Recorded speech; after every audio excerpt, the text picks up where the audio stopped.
Yeah. Okay, well, welcome everyone to the Duddle Institute for Global Health Research, our first seminar of the 2026. And we are really fortunate to have Professor Emeritus Ronald Labonté from the School of Epidemiology and Public Health at the University of Ottawa to come and join us today. And before we get started, I'd like to start with a land acknowledgement.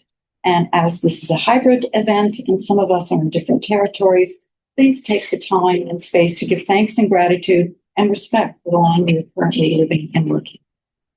Today, here on the York University campus, we're situated on the traditional territorial area known as Toronto, and we acknowledge its current treaty holders, the Mississaugas of the Credit First Nation.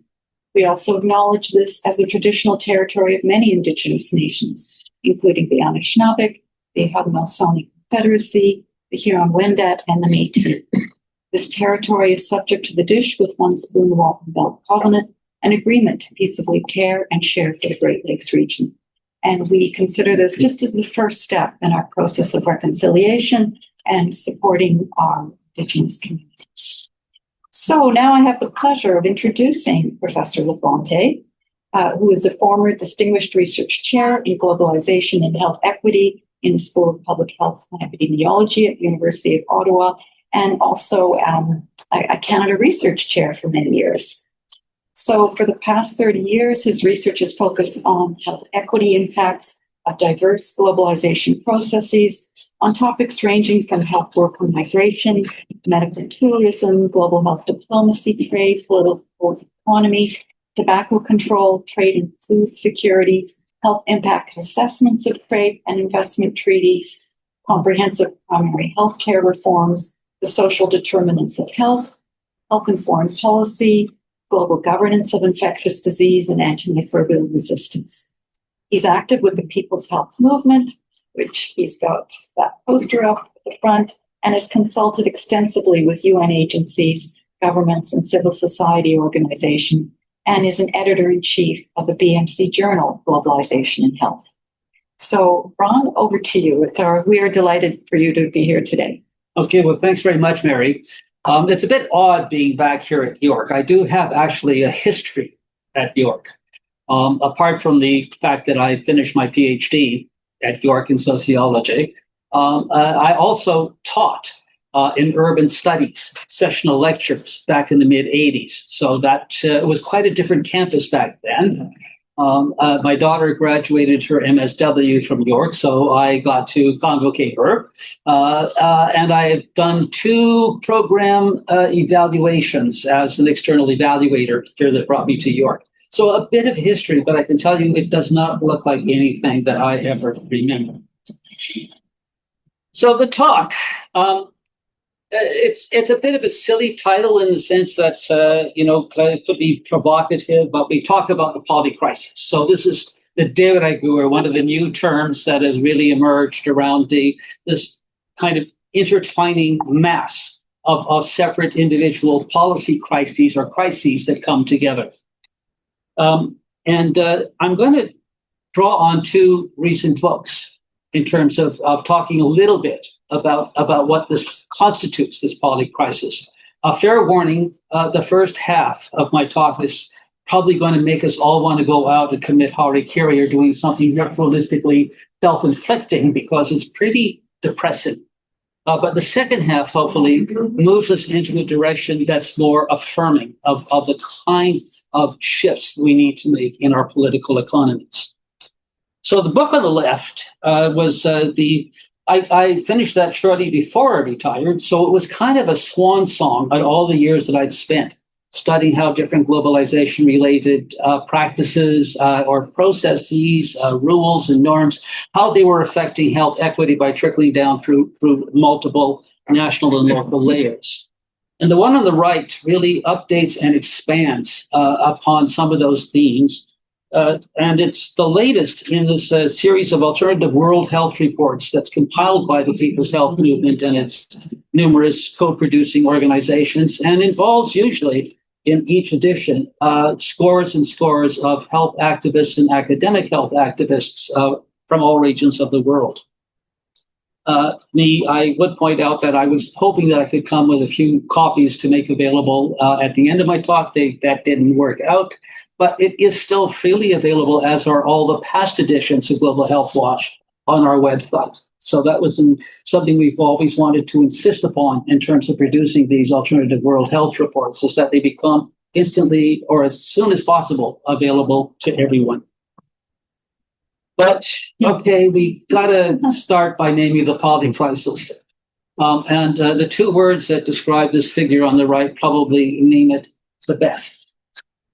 So in 9 months, after just barely 32% of eligible US voters, that's how low it was.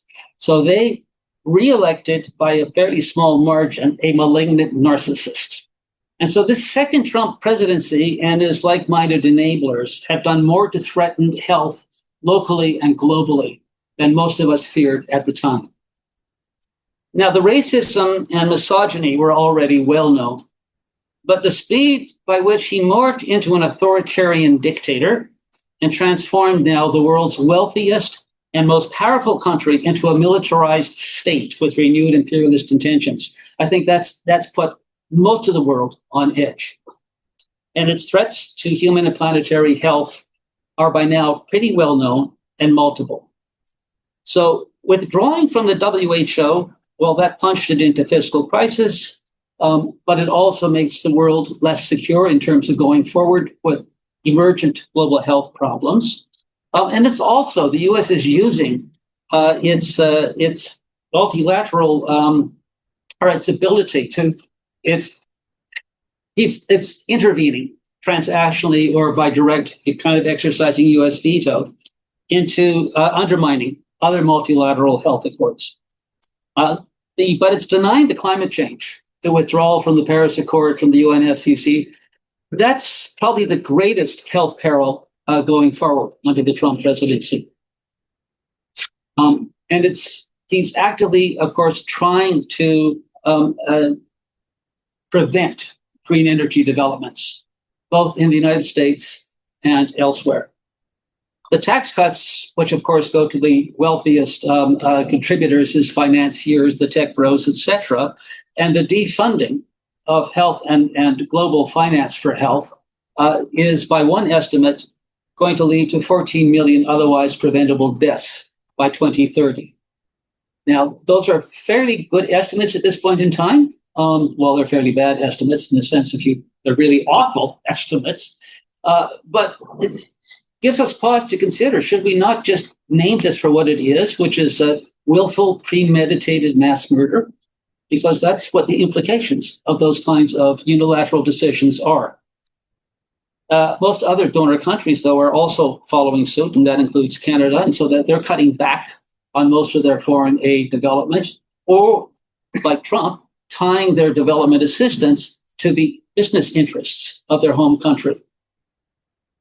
Of course, then we have the anti-vax conspiracy theorists heading up public health in the US. We have the trade war tariffs, which are the big stick to beat other countries into bent-knee submission, Canada included, although we're fighting back a little bit still. And then initiating military interventions. And not just a few, but military interventions in many different countries. And the abduction of Venezuela's president is simply the most recent and dramatic escalation in this regard. But two other elements of the second Trump presidency really stand out. And of course, the first is the anti-woke attack on diversity, equity, and inclusion. It's really quite something to sort of create a political norm or a social norm that sort of says, we're all for inequality. That's really what we want. We want to pursue inequality. So it's enforcing an ideology that is white nativist and is fiercely anti-intellectual, as the infamous McCarthy anti-communist hearings were in the 1950s. So we're living at a time when empathy and rationality are replaced by viciousness and vindictiveness, and the rule of law, at least in the US, is being totally overturned by Trump's legal appointees and what is best thought of as a judicial coup d'etat. Now, a second is the reliance of many on unbalanced and unchecked social media for the information they get that helps them shape their understanding of the world. So we're leaving the big lie. You're probably familiar with the term, the big lie, coming from the work of Hannah Arendt, who was writing at the time of under the Nazi and fascist regimes in the 1940s. So she kind of talked about this as the banality of evil. And the Trump administration is actually already practiced at this. During his first presidency, when his aides would ask him, why all these false statements that he have to make that they were ordered to keep repeating and amplifying, and he would reply, quote, as long as you keep reporting something, it doesn't matter what you say. And that's a kind of a cue now of how the White House has responded to the Rene Good ICE murder in Minneapolis.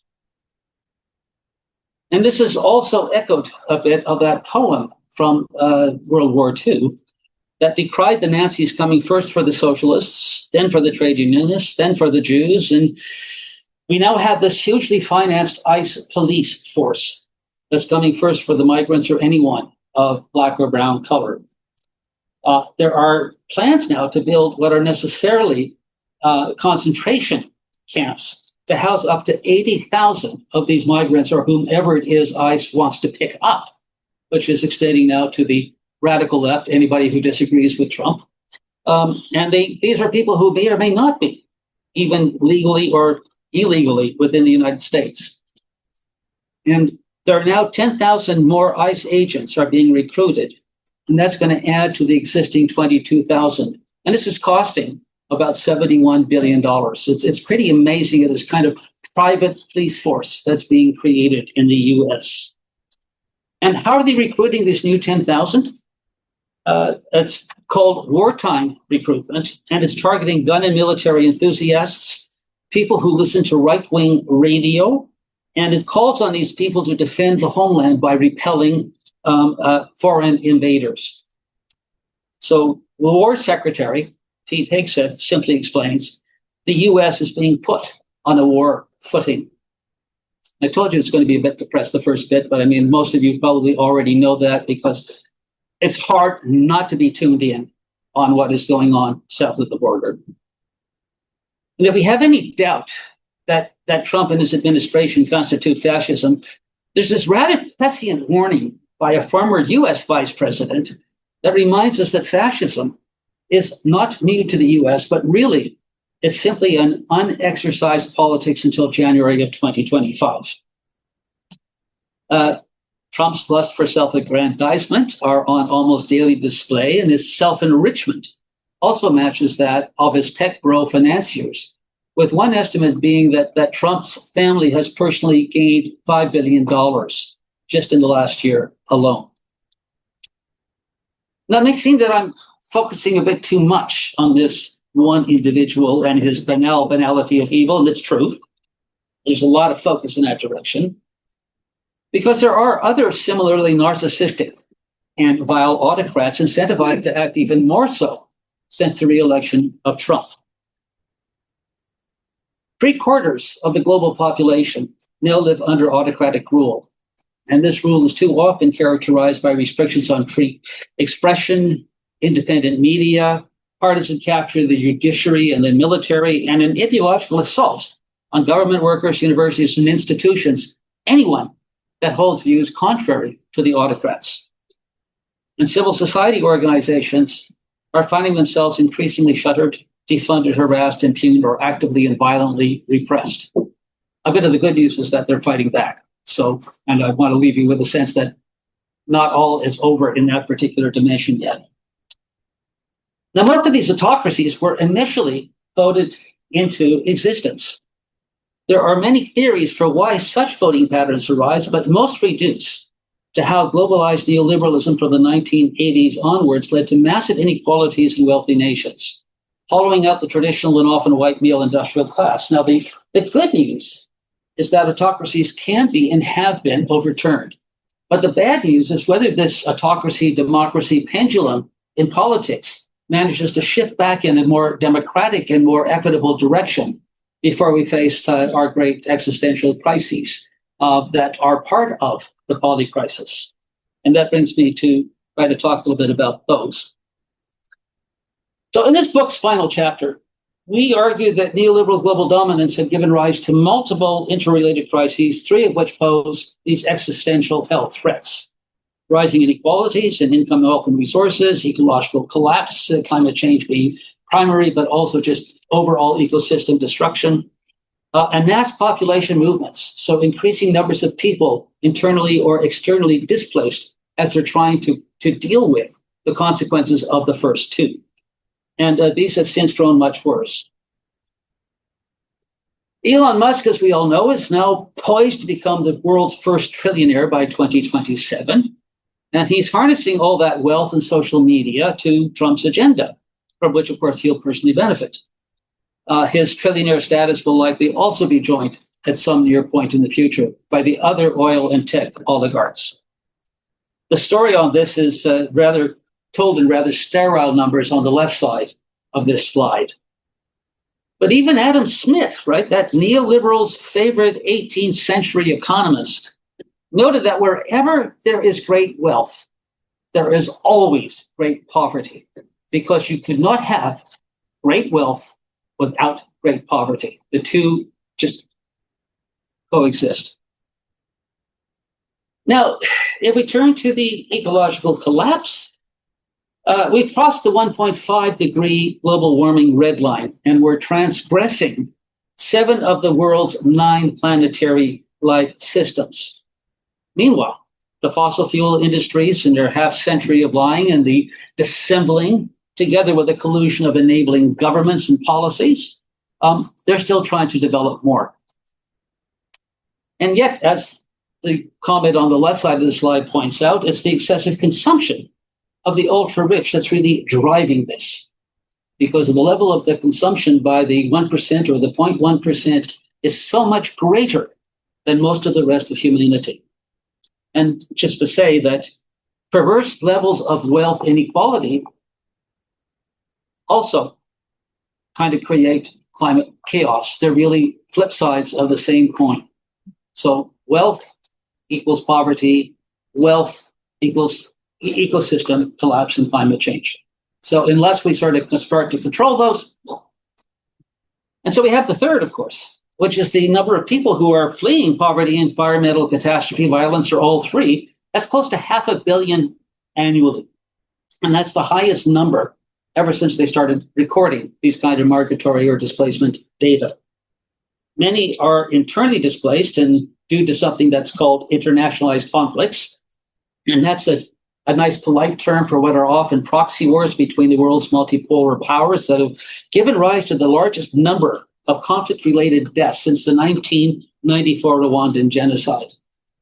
And Ukraine, Sudan, and Gaza are a few of the worst standouts, as you can see on the left side, hand side of this slide.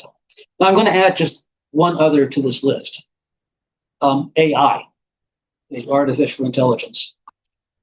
And I do so for 2 reasons. And first, AI is actually just another form of under-regulated financialized capitalism, and is controlled by the owners of the technology. Now, AI could be regulated and used for public good purposes, and a lot of discussion of that is taking place in terms of medical care and health systems more generally. I should manage this, but I forget to. I should give you a nod every time you're about. I can do it because I can actually see where you are. Oh, good. Oh, thank you. Thank you. Thank you. So it could be used in a number of different places for public good purposes, but that's not how it's being used at the present time. It remains almost vehemently underregulated, and even if regulation will further deepen or will further actually be used for public good purposes, it will still deepen economic inequalities within and between countries, because the ownership or control of that technology will still reside in the wealthy countries. So we'll still have the wealthy countries overreaching on top of the poorer countries. And second, of course, is that AI is an energy and water glutton. So it's already using as much electricity as small nations, and its biggest single contributor to global health at the present moment may be its negative impacts on climate change and this imminent transgression of the last 2 of our 9 planetary boundaries. But the most immediate crisis, the most immediate center of our polycrisis is still the world's newest dictator. But here a bit of irony. Trump's second presidency has actually done something that many activist health progressives have wanted for some time. This as Branko Milanovic has written about with an astute sense of history.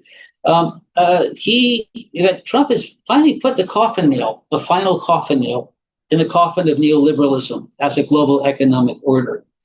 That was the order, of course, that was first enabled by the very country that's now disowning it and taking it apart. January 2025, of course, was the day that Trump was inaugurated for his second presidency. Now, this shift doesn't necessarily mean that neoliberal or old-style market fundamentalism have disappeared, merely that they are no longer the defining elements of an international order, of what is going to be an international order. And here we get to the fact that there's no agreement on what this emerging illiberal global order might be. Several contenders. Okay, one, of course, is oligarchic capitalism. So remember the front row lineup at Trump's second inauguration. Then we have techno-feudalism, where big tech companies control the digital commons and they exact rents on every access we make to it, while privatizing and profiting from all of our personal data. Or in the case of Trump, mafia capitalism, with the president playing the role of the godfather. Now, when I first started using this way to describe our new emergent world order, it was more for humor. Now it's not funny at all, but depressingly accurate. And as one international relations scholar recently put it and described what Trump's foreign policies, they say they reek of imperialistic gangsterism. Now, evidence is actually building towards understanding Trump's underlying politics more as this return to spheres of influence or great power politics of the late 19th century. And during that time, the world's most powerful countries, they were all European-based at that time, they tacitly agreed to carve up parts of the world into orbits for their direct and indirect control or influence. Or at least they tried to do so, until economic competition, trade wars, and overlapping orbits of interest brought us not one, but eventually 2 world wars. Since then, the international political order has gone through at least 3 transitions. So first we had the bipolar Cold War period that followed World War II.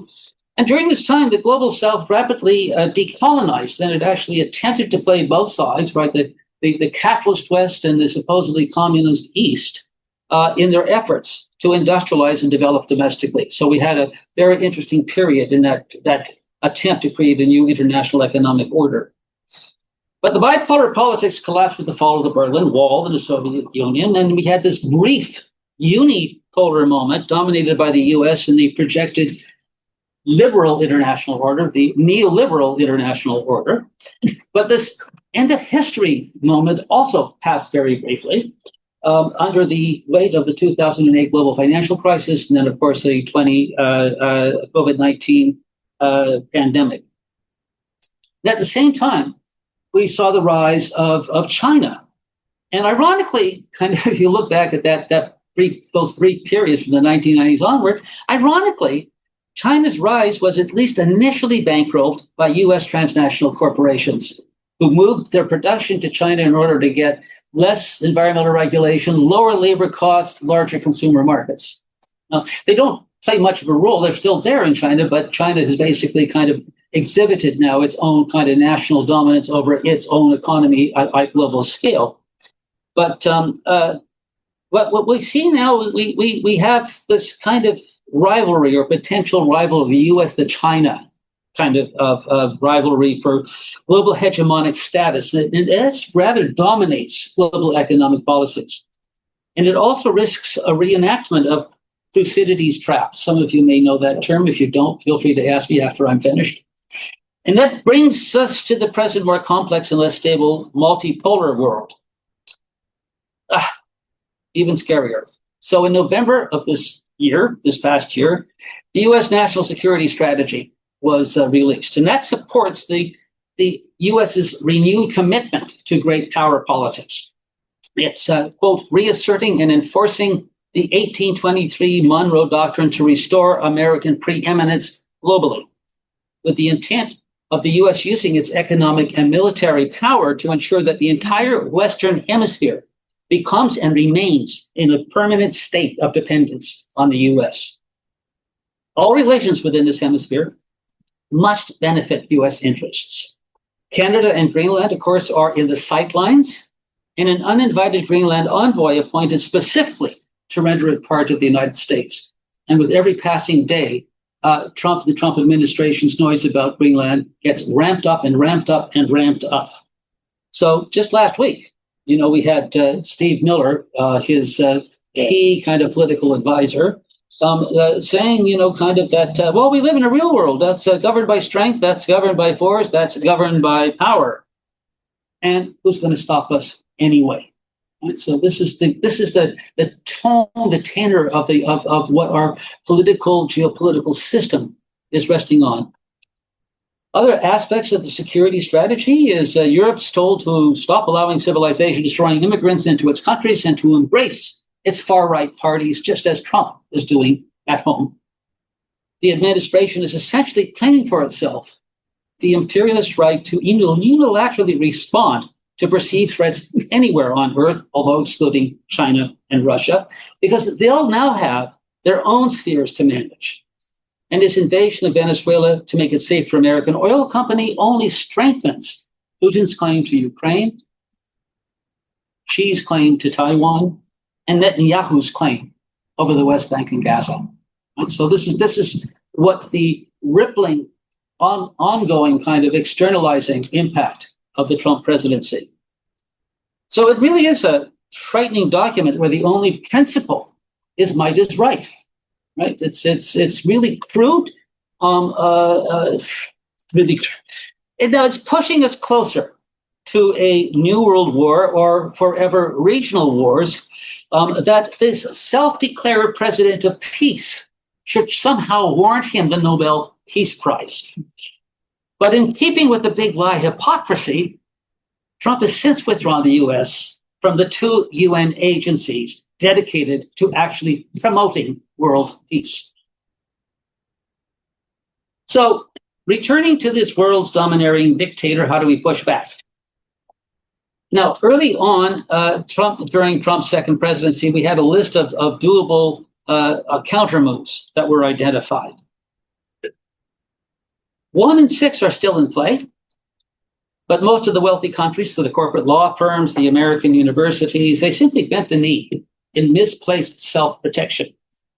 Now, number 3 is actually using some signs of life, especially at the U.S. district court level, where they're frequently ruling against Trump's actions, but often to be overturned by the Trump-appointed judges at the appellate courts before finally having to have a face down at the Supreme Court, where the majority were appointed by Trump. So we don't know whether this judicial coup d'etat is going to persist or whether there's some chance of the lawfare pushing back within the United States.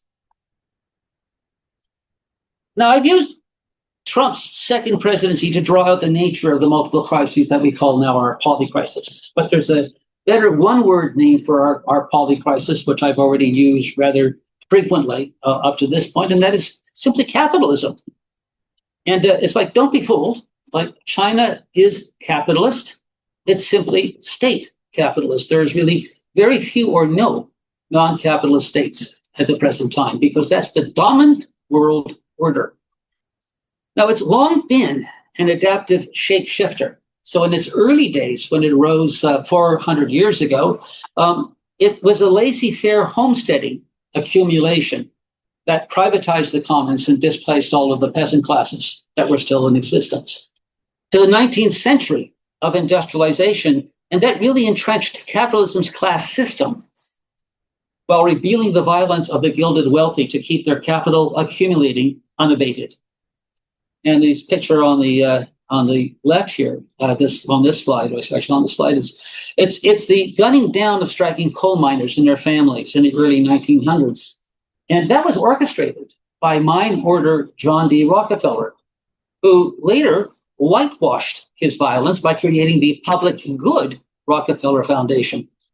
So it's just one example of a pattern that persists, and we see it mostly now in low and middle income countries and with environmental defenders who are frequently kind of basically being assassinated by corporate interests. Now, World War II's destructive aftermath actually did see a brief period of a more equalizing New Deal capitalism. Les Trente Glorieuses is what the French call it, this period, from the late 1940s through to the early 1970s. And this was characterized by strong unionization, progressive taxation, decline in income inequality, and a lot of it, at least certainly in the high-income countries, that was really partly bipolar Cold War policies to counter what was a perceived socialist threat. Now, the post-war golden era, that was golden at least for those in wealthier countries, it was also marked by an obsession with economic growth, which, as a 1955 marketing guru stated with a very blunt honesty, he said this relies upon a continuous consumption and destruction. That consumption and destruction that's now pushing us well past our planet's life support system. So I think what I'm trying to argue here is that our past 4+ decades of neoliberalism, which was a lot of the focus that I had during the 30-odd years in which I was doing this research, it was essentially a globalized and more predatory version of what much of the world has lived with for the past 400 years, an economic system with one essential feature: the drive to make a profit, to accumulate capital, and to manifest the controlling power that comes with that wealth. The IMF is surprisingly quite upfront about this. And the World Bank is first and foremost about protecting free and open markets. So they don't make any apologies for what the consequences of this might be. So are there pathways out of an economic paradigm that slowly but increasing rapidity is killing us? I think a lot of us thought that the 2008 financial crisis would offer us an opening. But post-crisis reforms very quickly regressed to a business as usual with the bailouts of quantitative easing. And if you're not familiar with that, you can ask me a question about that again at the end. But that essentially created all kinds of new central bank funds that in an underregulated or unregulated financialized capitalist system essentially went into amassing even more wealth by the already uber rich. Now, many more of us thought that the pandemic would usher in a much more robust response to economic transformation, but not so much. So we had a lot of the Build Back Better rhetoric of the early 2020s. And the first point to make here is that in all of these plans, there was still a post-pandemic default to the growth imperative. And not that growth is a bad word, but what governments obsess over is the growth that is still beholden to the GDP system of accounts. And that's a system of accounts that goes up every time there's a natural disaster, a catastrophe, a war, or a conflict. That's how good for the economy. So the late Robert Kennedy is famously commented on it that GDP measures everything except that which makes life worthwhile. And the less said about his son, the better. And then we have green growth, and that's this epitome of forward capitalist thinking. Now, it's important, and a lot of what's included under this umbrella concept of green growth should be supported, but it remains too little in terms of coping with what we need to cope with, too late, and too buttressed by a voodoo techno-optimism that new scientific discovery is all we need, and then everything will be fine. This is sometimes referred to as eco-modernism, and it entrenches the power of the polluting and consumptive global north with its continuing extraction of resources from the global south, including now rare earth minerals, while using its wealth to fund nature-based like climate mitigation by enclosing ecosystems in the global south that then are no longer basically accessible for use by many millions in those areas that actually rely on some of those natural resources just to sustain their own livelihoods. And fundamentally, green growth bumps up against capitalism's need for material consuming growth to avoid collapsing under its own contradiction. So two other growth terms have also matured in the pre-Trump, post-pandemic push for reform, and there's a degrowth and post-growth. Now, both emphasize the importance of a deliberate and regulated reduction in excess consumption.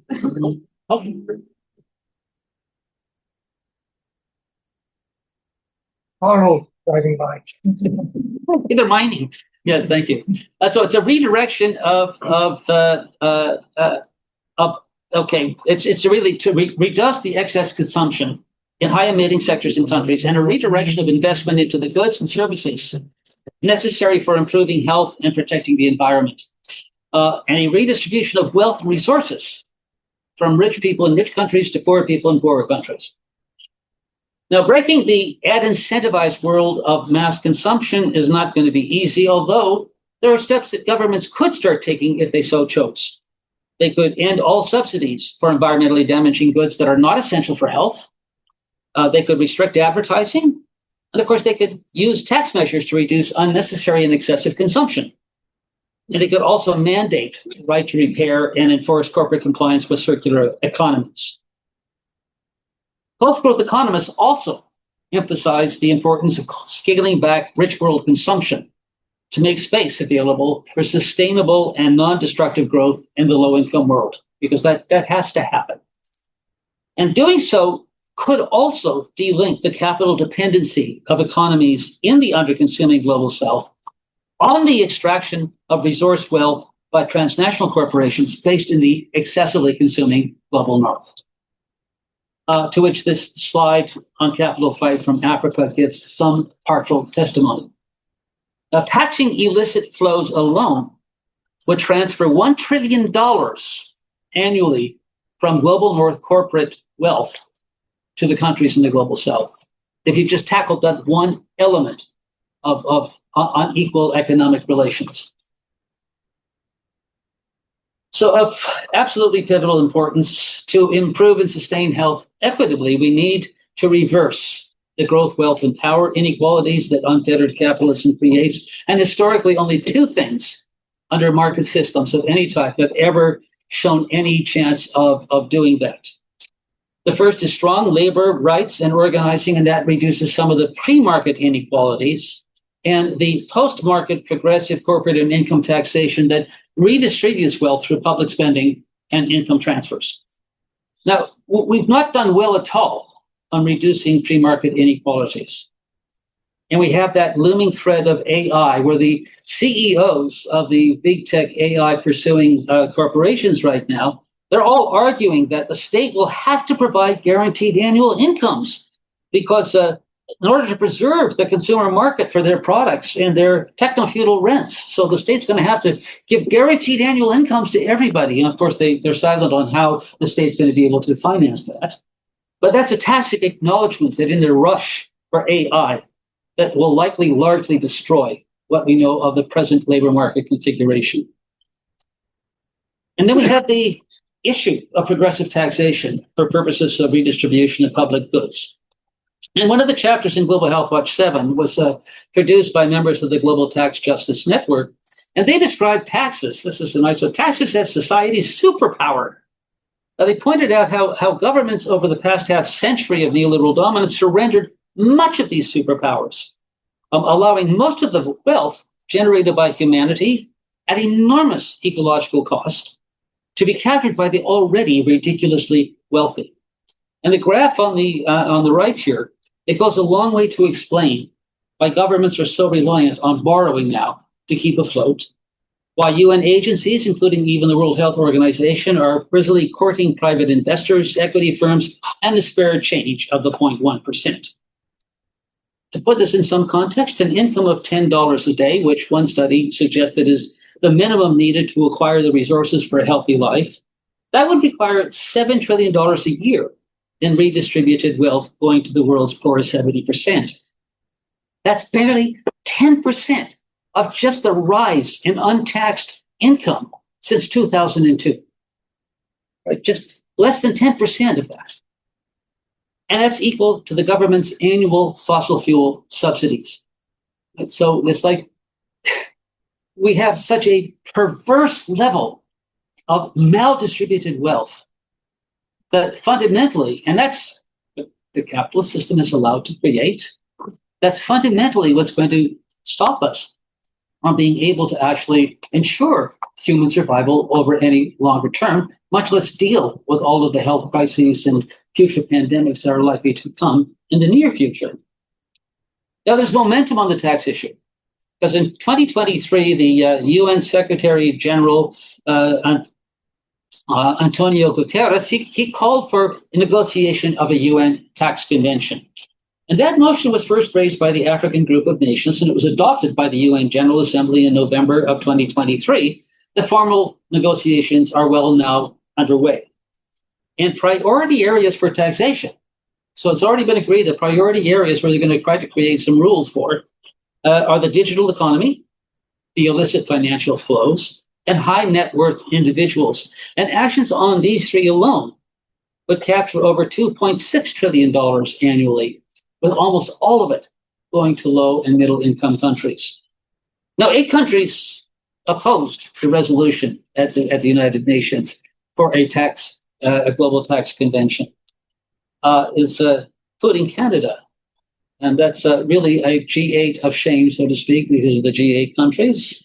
And the US, of course, has withdrawn completely from the convention or any consideration of global tax measures. Now, Guterres also commissioned a group of global economists to develop a single comparative set of well-being indicators that would go well beyond GDP. And if adopted by the UN General Assembly, could require member nations, UN nations, which were pretty much all of the world's countries, to report annually on how they're making progress with these well-being metrics. The indicators would build upon the Sustainable Development Goals, but those are racked with internal contradictions and inconsistencies, so those would have to be dealt with. Reference is made to the model on the right of the slide, the Kate Raworth's influential donut economics model, and that's more complex, but it illustrates the shortfall and overshoot domains. And there are scores of local initiatives to apply this donut model at local scale in terms of policies forthgoing. That's a kind of, to my mind, it's a bit of a dose of post-growth optimism that there are actions that are happening, albeit most of them at local scale.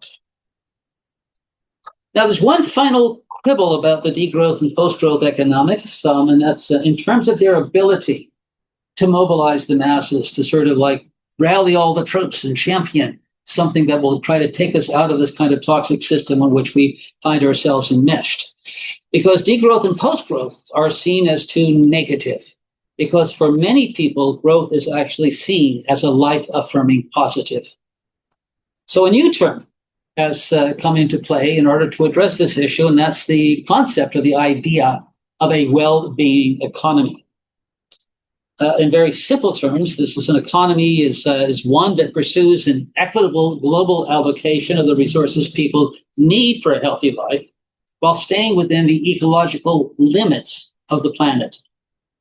Now, the concept was also the theme of when the People's Health Movement held its People's Health Assembly 5 last November.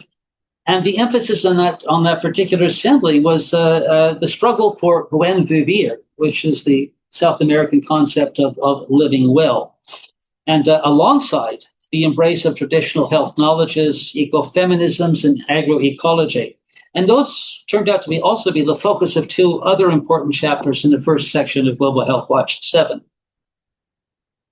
WHO has also thrown a little bit of its weight behind this well-being economy idea when it established an all-female Council of Economics of Health for All in 2020. And that was comprised of some of the world's most outspoken heterodox and feminist economists. Now, over the 2-year term, the Council issued a number of well-researched policy briefs, and they culminated in a high-level recommendations in their final report, and I quote, that these recommendations would transform economic systems and co-create a policy design guide to deliver shared well-being.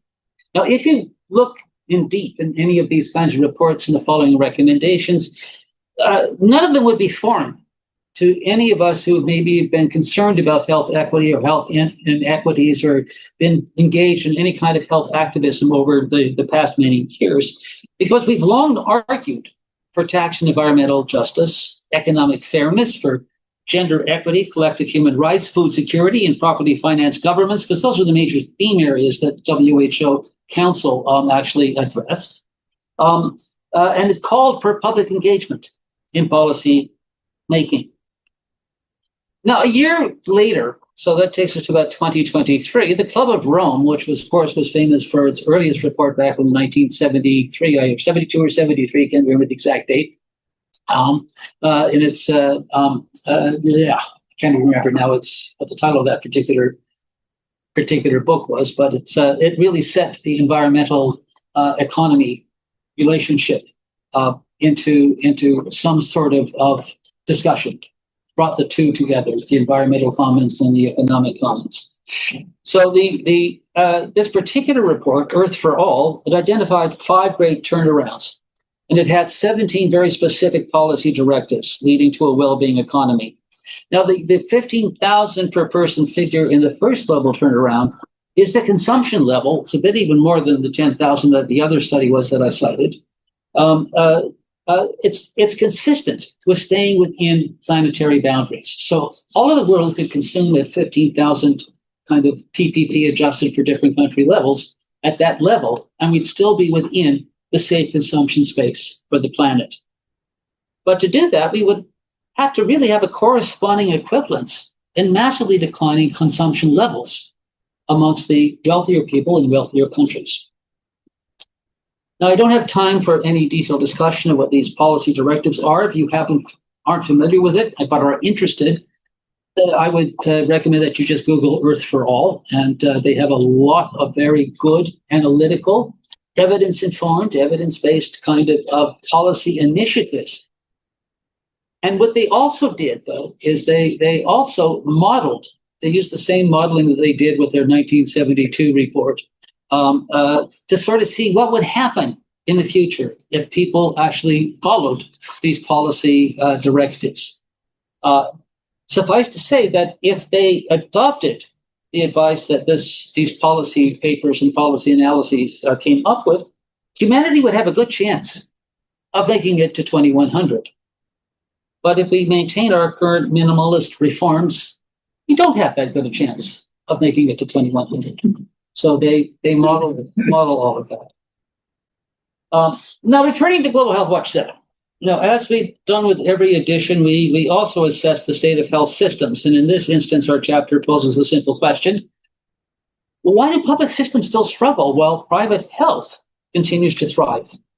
And of course, it offers 3 rather simple reasons. So you have privatization, and that it's private ownership, provision, private insurance, private-public partnerships, impact bonds to attract private investors. All of this, in turn, somewhat backstopped by public financing. So the state is still assumed to be the payer of last resort if all things go backwards.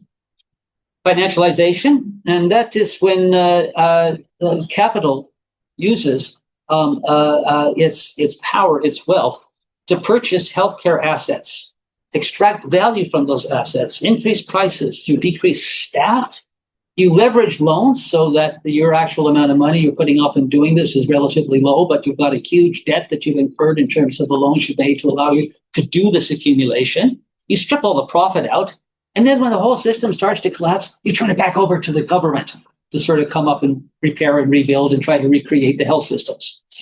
And then corporatization, which is to basically restructure health systems, whether private, public, or mixed in some way, under corporate revenue generation and profit maximization. So it's a pretty bleak chapter, this one, but it does have instances of where there's been pushback. And indeed, it describes the many anti-privatization movements that exist globally.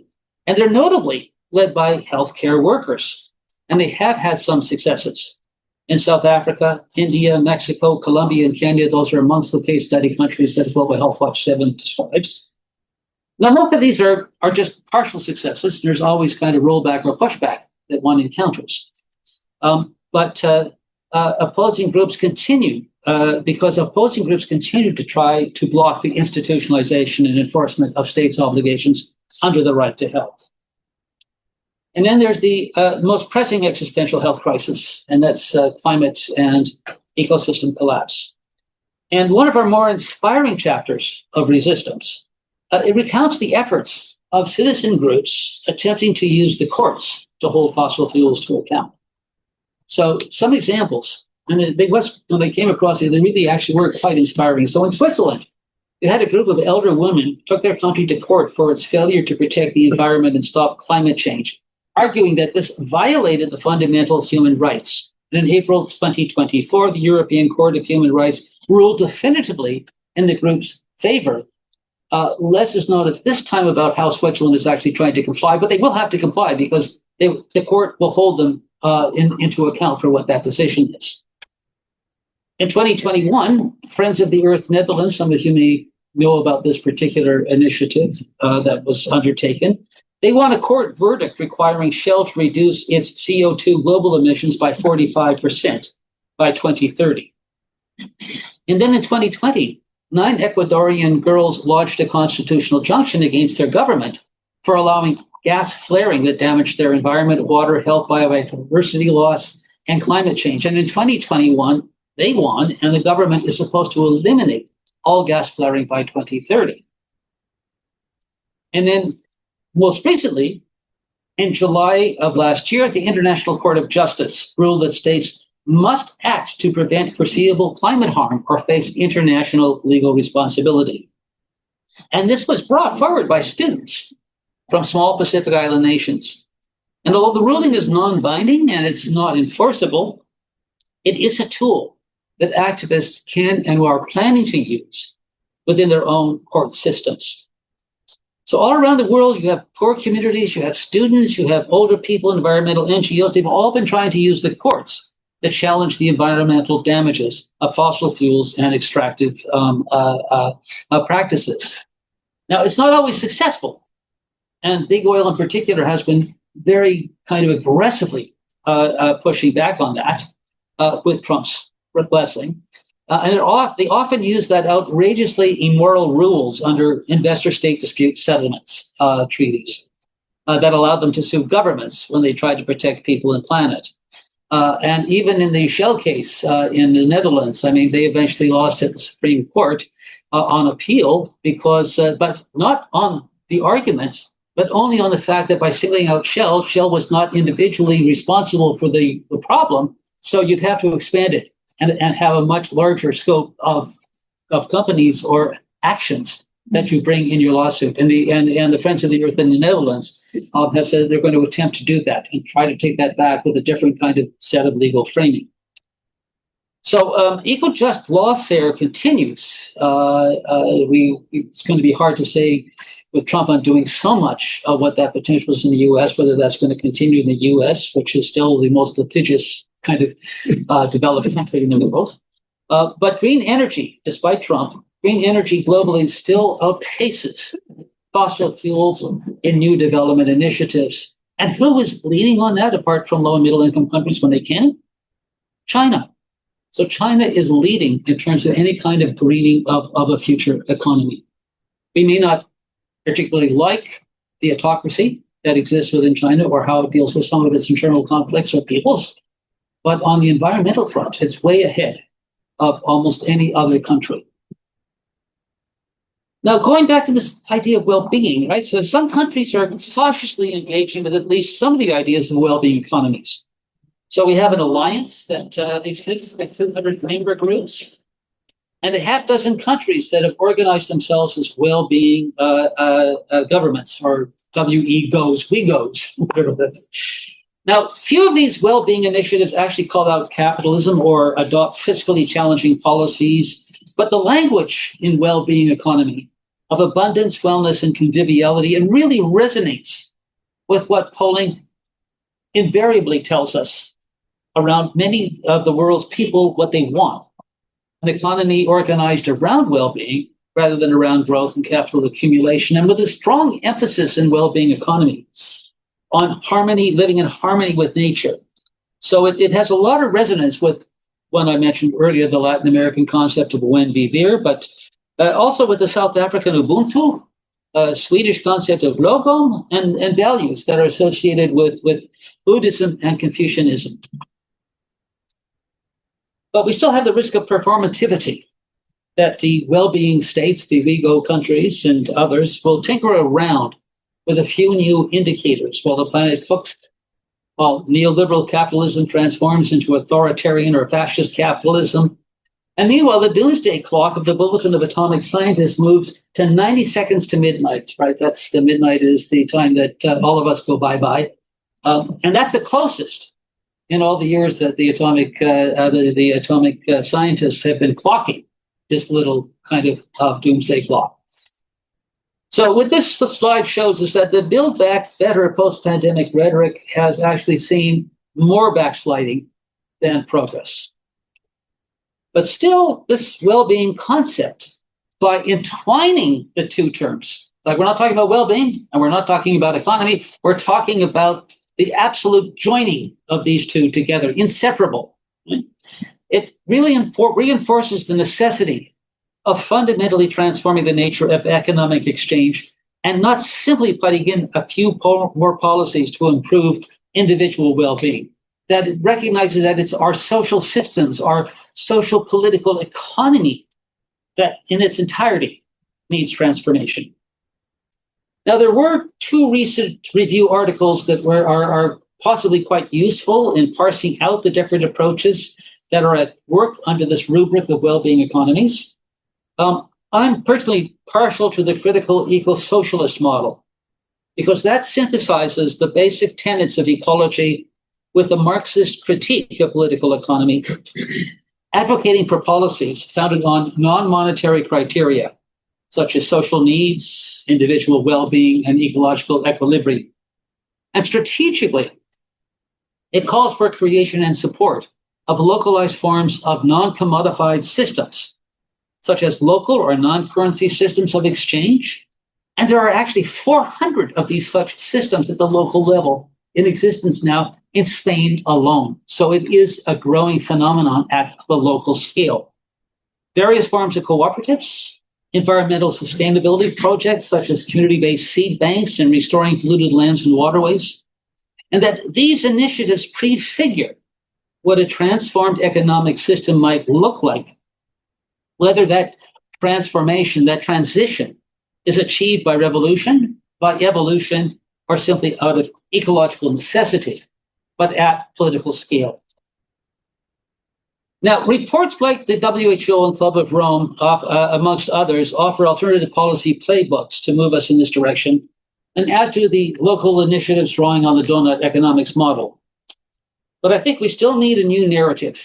Now, right now, I think the well-being economy is a good starting point, but if we ensure that this well-being economy concept incorporates the degrowth principles and eco-socialist analyses, it may be the best that we have at the present time to combat what some have called the end of times fascism with which we find ourselves immersed in.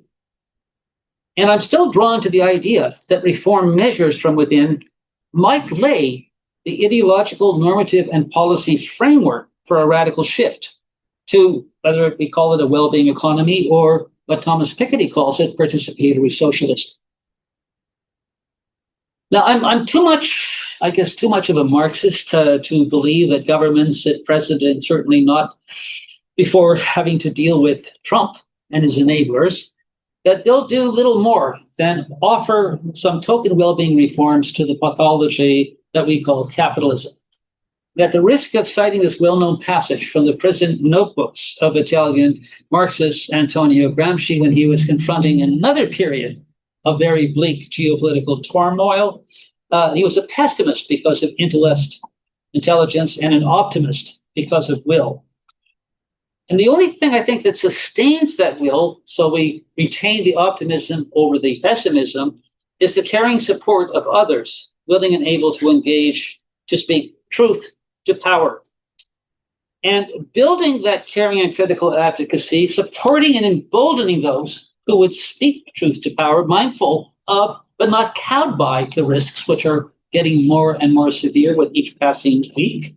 It's long been one of the aims of the Global Health Watch series.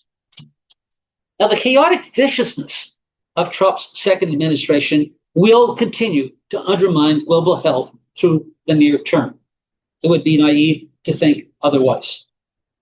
It must be actively resisted, even at the risk of arrest, as many hundreds of thousands of US citizens and other people worldwide are now doing. But Trump's fearful disruption is also creating more grassroots and upwards momentum for the participatory eco-socialist economics I referenced a moment ago. So there's no need to surrender to helplessness. And so I encourage all of you to embrace, as Gramsci did, optimism, not as a necessary trait or personality, but as a carefully nurtured act of political resistance, and as the essential energy that we need to transition from our capitalist polycrisis to a political economy of well-being. We do have the roadmaps. I've addressed or at least referenced many of those roadmaps. And so I'm going to conclude by saying, in the words of my favorite Star Trek captain, Jean-Luc Picard. Some of you may know that I'm dating myself, but what can I say? Capitan. All we must do is engage, right? So I hope all of you continue to engage. Thank you. Well, thank you so much, Professor Labonté. That was so enlightening. And just maybe a couple of comments before we open it up. And that's, one of the concepts around GDP, productivity is always held up as kind of the greatest thing you can do. And Canada is always, we're always trying to fix our productivity problem. And yet, if you look at Canada compared to the US, in terms of health, longevity, all of the sort of well-being indicators, we're far better off. So I just find it's kind of an irony and reinforces your point about we need better measures. And just a small thing about China and leading sort of the green revolution, that yes, they certainly took, they saw, solar generation as sort of an economic opportunity, but they're still burning a lot of coal. So yep, they are. Yeah, they have ways to go. Yeah. Only in the green revolution are they doing anything kind of where they're on a leading edge. But in terms of overall CO2 emissions, unlike other income countries, they do have a countdown. Well, that's on those, which is more aggressive than many other countries. Yeah, good to know. So, opening it up to yes, go ahead. No, I have bad hearing. I have hearing aids, so you'll have to speak very loudly. My name is Michael Lewis, and I'm a PhD student here in global health. First of all, thanks for your presentation. I'm particularly impressed with the empirical evidence that you have gathered to support your argument. And thanks also for bringing up Antonio, because I want to come at what you're talking about from a historical perspective. History is littered with people like Trump. So there was. Did I ask you maybe if you just wander a bit closer? Oh. I'm sorry, but it is right. No, that's fine. History is littered with the Trumps. Yeah. There was Mussolini, there was Hitler, there is Trump, and so on and so forth. Yeah. So we can address the implications from the emergence of these people all day long, but perhaps we need to broaden up a little bit and try to understand how the nature of these problems. Right? I'm thinking of Ulrich Beck's theory of risk society, where risk are divided into manufactured risk and which would be, I'm submitting to you, a Trump. And so then the question becomes, how do you mitigate this type of risk from happening in society, taking into consideration the uncertainties associated with such risk. Okay, before answering that, if there's other kind of comments or questions, and I'll try to remember what they are. So, does that mean your answer is going to be long? Hopefully not. Okay. Should I? Yeah. First of all, with the national security document, it is the most racist document I've ever read. And it makes the document of discovery, which goes back to 1493, seem like nothing compared to that. Yeah. Right. The other point is, I was having lunch with an ex-Indian general, and he was brought back into the Indian government to reorganize the Indian military. So we're having a chat, and he says that Bangladesh, because it's a low-lying country, will be flooded if the sea rises, and once salt water gets in, you can't grow crops, and the Ganges could dry up, and they expect 100 to 150 million Muslims would be driven into Hindu India. So that will be just a civil war. I mean, that would be a massacre. They'll never allow it, right? It's just awful. Is that in the category of more good news? Yeah. Well, yeah. And No. And I was in a meeting in China 25 years ago, and they had already made the decision to go to clean tech. And one of the things about China is once they make a decision, what happens is the provinces will just fall into line.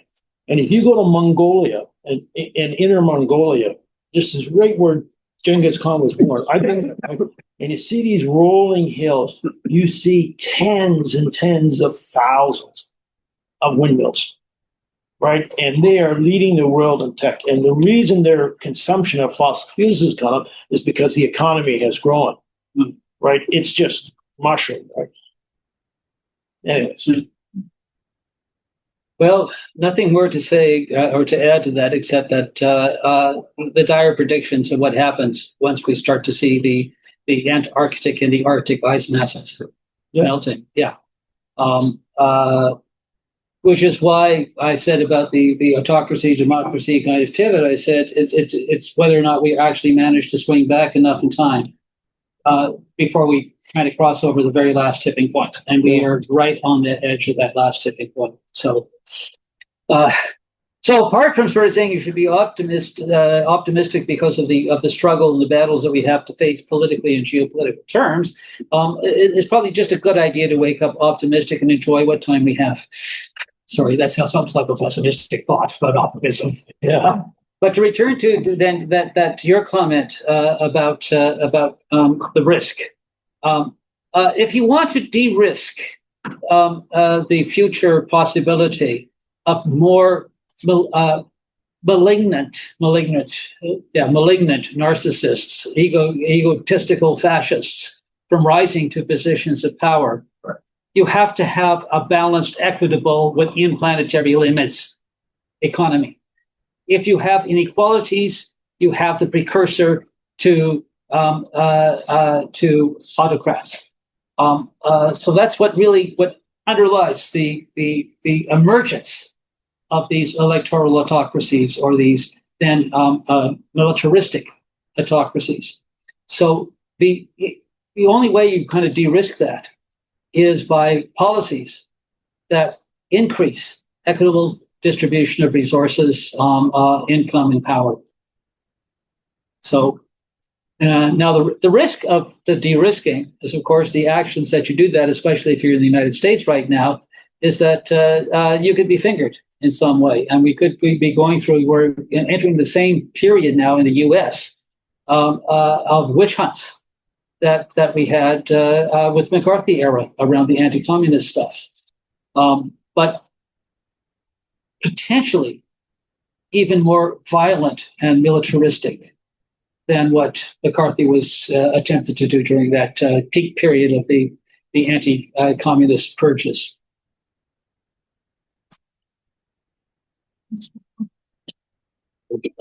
Manuel. My name is Emmanuel. Yes. Yeah. Thank you once again for this very insightful presentation. I particularly liked the Health for All Survival Guide for Humanity, where you were talking about the 5 global turnarounds needed. I wanted to find out from you what are your thoughts about the SDGs, the Sustainable Development Goals. Do you think they are currently aligned with these, or do you think some kind of realignment will be needed, or some refinement of these goals as we approach 2030 and beyond? I can answer that now, or we can wait for another, if anyone else has something they want to say now. Yeah, I just had this. Yeah, okay. My name is Elena, I'm the PhD student. My question was, I've read in your chapter that the private entities, especially the one that are kind of like having on AI, right, they're consuming a lot of energy, and thus they're kind of privately purchasing or building nuclear plants. Yeah. How widespread is it? Just curious, like how widespread is it? Is it legislated by any chance? Like restrictions? It's just very new to me. Okay, well, let's deal with the SDGs. I'll get back to the SDGs. Let's do this. Okay, yes. What the big tech companies are basically doing is they're busy building their very small localized nuclear reactors, and in some respects, I think I've never liked the idea of nuclear reactors. I don't think any of us really do, because of they have this huge future potential risk that's massive. But I've slowly come around to thinking that we don't have, almost like we don't have enough time for the sort of progressive transformations in our economy that will actually allow us to sort of avoid that final tipping point, without, I think, probably having to actually add more nuclear, small individual reactor nuclear to the energy mix, unless there is even accepting that we have a massive decrease in energy consumption. Now, it's mostly the private companies, and so they will be bound, I guess, by whatever state or federal in the U.S., whatever state or federal restrictions that might exist. I remember what is about Chalk River, the nuclear reactor, now has basically been taken over by I think an American-based company. So we're kind of giving away our control over our nuclear, at least our nuclear research and capacity, because Chalk River was the one that was the vanguard of producing these small nuclear reactors decades ago. There may be some unpalatable measures that we have to take in a short term in order to provide enough space for the longer term or the more substantial changes to take place. I just don't know. SDGs. Well, I always thought that 2015 was actually a pretty good year, and probably may have been the best year for global health since the turn of the millennium. Because that was the year we had the Paris Accord. So we had the binding agreements on the part of most nations to actually wind down their fossil fuels. Well, they haven't, and at least in a large part they haven't. And we had the Sustainable Development Goals. I remember kind of having a little difference of opinion with Ilona Kickbush, kind of the godmother of a lot of this health promotion, global health sort of stuff, who complained about the SDGs. If you look, there's only one goal, whereas with the MDGs, there were so many health-specific health goals. And I was saying, well, wait a minute, every single one of the Sustainable Development Goals apply to the health determinants, or almost all of them to the health determinants.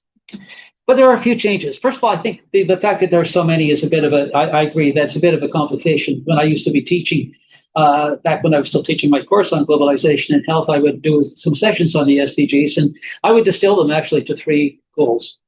And I said the first goal is basically eliminates inequality. Now, the measure for inequality is way too high.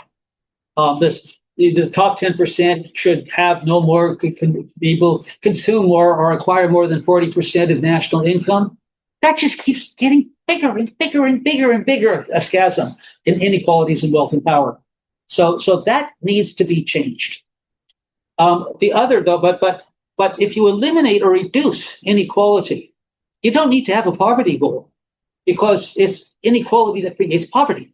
So you eliminate inequality, you're reducing or eliminating poverty. So don't get too caught up with poverty, because that the poverty stuff tends to preoccupy and direct a lot of individualized, siloed interventions around poverty, when it should be focused on what is creating inequalities and how do you undermine the processes or transform the processes that lead to those inequalities. So that's why I say that's the first important goal. The second one is the gender education goal, because in what countless studies have found is that when women in poorer countries are educated, things begin to transform in terms of the nature of the public spaces, the health and the well-being, and the decisions that people make. So it's one of the kind of the most, I guess, environmentally useful in one way of speaking, but gender education. And the other then, of course, is the one about, I can't remember what the planetary goal is. The contradiction, though, that have to be overcome with the SDGs is that they still work on the assumption that we can somehow just kind of fix up and buffer the edges of our growth, capital accumulating, wealth generation, highly productive, productivity-oriented kind of economy, and things will be good. But we've tried that, and it has not worked in the past. It's not going to work in the future. And on productivity, I mean, the economic assumptions around productivity as a measure, and yes, it's still along with GDP. That's a big obsession with governments everywhere, is to increase their productivity. What is productivity? Productivity is a measure of how much wealth or income is generated by how much material and labor input, right? It's just a graph. The assumption was, and this was true up until the neoliberal period and into the 1960s and 1970s, that when productivity increased, the labor portion also, it didn't increase, but it tracked pretty much kind of in parallel with maybe a little bit more like this. So wealth was increasing more on the production sort of side, the productivity side, than what the labor costs were over here. But since then, it looks like this. Labor is flatlined, and the productivity wealth outputs have gone up and up and up. So an obsession with productivity is simply a surrender to this disequalizing wealth machinery that we've allowed to see created or recreated over generated by exploitation, right? Yeah. Like, I was astounded recently. I watched PBS NewsHour, and apparently you can be a waitress or waiter in the US and you only earn something in the order of $2.07 an hour, because the expectation is that the tips will. Yeah. And the problem with that is, what kind of tips do you make at an IHOP on the night shift? Yeah. Right. It's just like, so it's so exploitative. They also destroyed unions. Yeah. That was what kept wages in society and all of that. But they basically legislated about business. That was something that occurred in almost every high-income country from about the once we had the collapse of the gold standard. Which was partially to pay off the U.S. Vietnam War debts, amongst other things.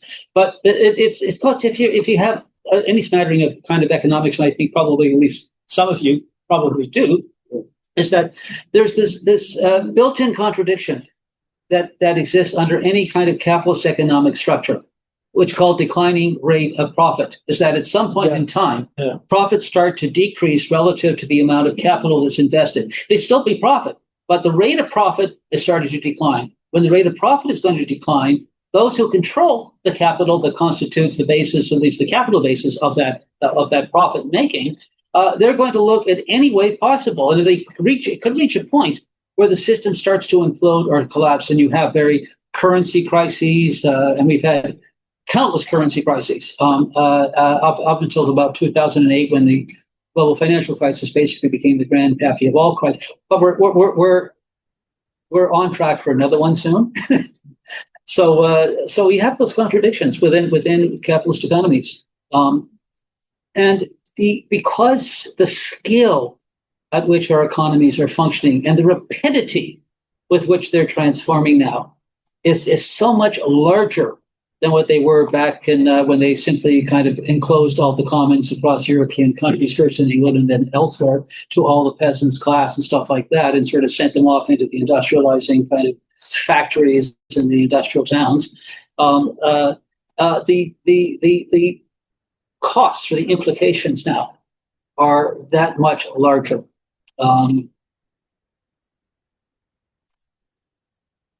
But I don't want you guys though to go away feeling all suicidal.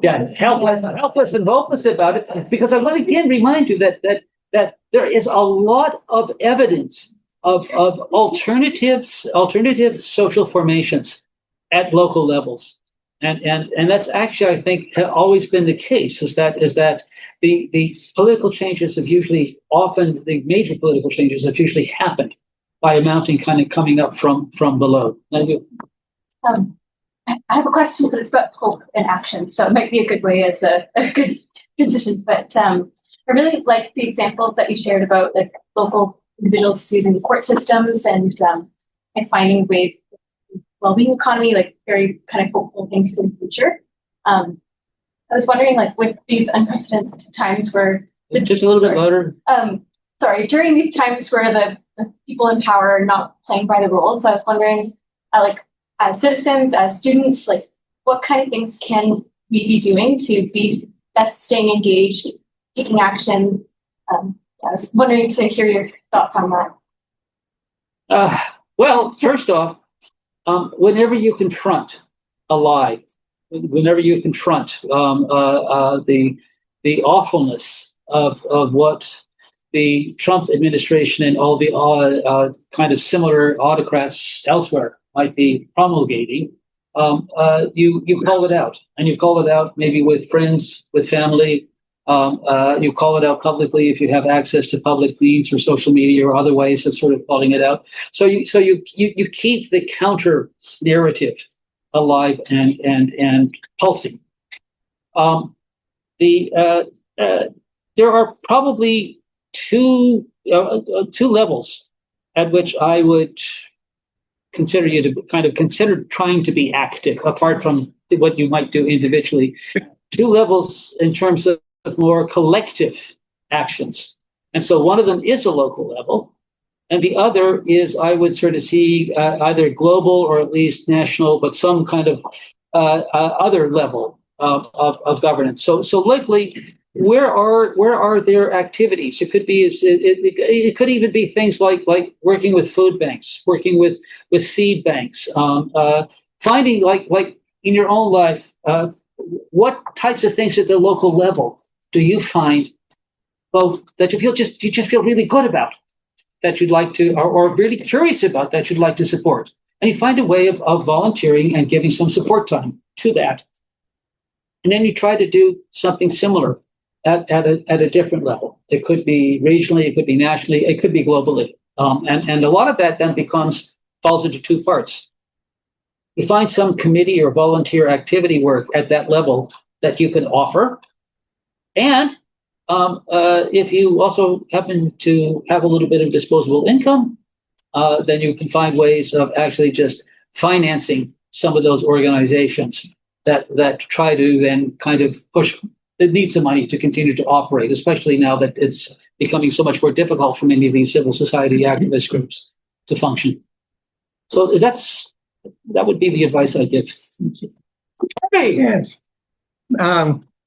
Really amazing overview, and I'm interested in the macro, the micro levels. I'm left with wanting to push you something we all can do at zero level, and that's for ourselves. So we don't want abuse, right? So what can we do? We know the impacts it's having on the mental health. We look at the surveys amongst the students. 80% or more fear they don't have a future, 40% saying they're considering not having children. But there's lots we can do at an individual level to foster our own resilience and well-being. And actually, volunteering is one of the best proactive, not only of doing some good, but we see the impact it has on your own sense of well-being, because things are going to continue to get worse and worse. So what have each one of us done today or will do today to foster our own well-being? Our nutrition, our activity levels, our mental health. That's something we all have control over, right? In addition to working at the meso macro levels. You just outlined it so beautifully. And the core of it is capitalism. I mean, you mince no words about that, and to just square it on, that has to go. Or okay, I'm going to pose an embarrassing question now for what might be embarrassing for many of you in the room, but it's a truth or dare. Okay, so I guess what I'm going to do is I'm going to dare you to put up your hand if you recently, in the last year or so, ordered from Amazon.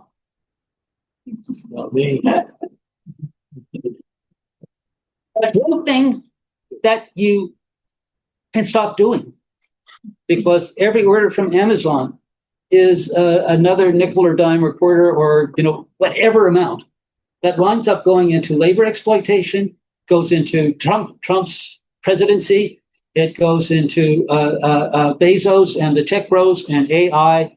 It's in kind of indirectly but very powerfully subsidizing that very system that we find appalling. Now, it's very challenging to avoid it. It is.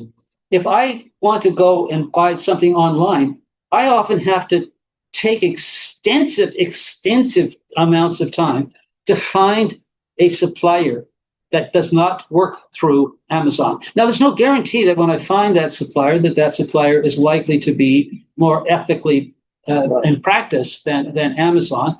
But what I am attempt to do now, because I still purchase not as much as I used to, because I'm older now, I don't need as much. In fact, I don't want as much. But I try, and my wife tries to look at wherever you have local companies, like small to medium sized business, but local companies that are locally owned. Now, they may not always have the best labor practices, but you're trying to, as it were, kind of tone down as much as possible all those reverberations of this massive kind of web of capital accumulation and material consumption. How else is he going to pay for that $500 million boat? I'm sorry, what? How else is he going to pay for that $500 million boat? Well, now I think he doesn't even care about the boat. He just wants the AI. Yeah. Amazon has systematically adopted. I know a lot of executives at Amazon, but he has systematically adopted all of the worst techniques and characteristics of retailers. Right? Yeah. Screwing their vendors, all the aspects of it, and yeah, it's just terrible. Very tough to deal with if you're, say, a vendor. And if it sells a lot, he'll knock it off. That's the problem. Very difficult.